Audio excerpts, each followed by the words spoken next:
Há muitas regiões do Brasil que são incríveis para se conhecer com o veleiro. E provavelmente, com certeza, a maior delas é a região amazônica, que a gente já mostrou aqui no episódio 114 com o Eugênio do Veleiro Pedalinho. Essa região é de longe a mais desejada pelos velejadores estrangeiros quando passam pelo Brasil. Com milhares de lugares incríveis, praias de areias brancas, águas claras, doces e uma cultura muito interessante. Acho que todo mundo que não conheceu a Amazônia como eu tem vontade de conhecer um dia.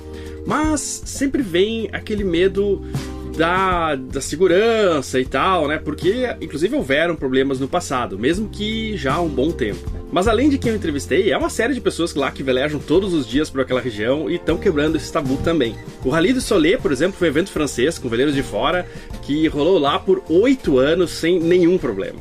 E se houvesse a possibilidade de você fazer esse trajeto, conhecer o maior rio do mundo em uma flotilha super organizada com médico, segurança, mecânico e vários outros confortos, com quem absolutamente conhece a região? Bom, agora existe o B-Rally Amazon, saindo de Marajó até Alter do Chão, que é conhecido como Caribe da Amazônia, passando por cidades, parques com pinturas rupestres e conhecendo a fundo a gastronomia da Amazônia. O B-Rally Amazon é um evento criado por velejadores e alguns deles, inclusive, que no episódio 111 ajudaram o Leo da Vinci quando quebrou o mastro e tal, né? E também o Emílio Russell, que é um cara que organizou também, fez parte da organização do Rally du Soleil que eu citei antes. Vai de 27 de outubro até 15 de novembro.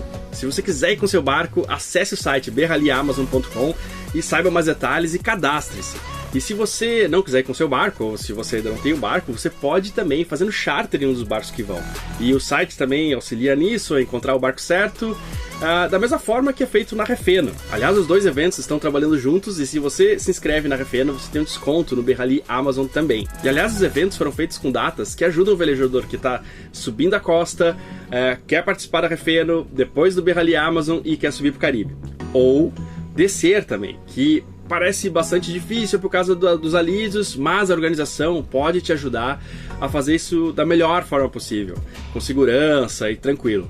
Muita gente faz esse caminho também, não é impossível, é bem possível. O B-Rally Amazon vai ser um evento histórico para os velejadores brasileiros, porque vai, eu acho, ajudar a ampliar mais os lugares onde a gente veleja no Brasil, e eu tenho certeza que vai ser muito legal.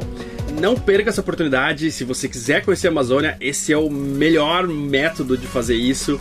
Entra na BR ali, Amazon, e se inscreve lá.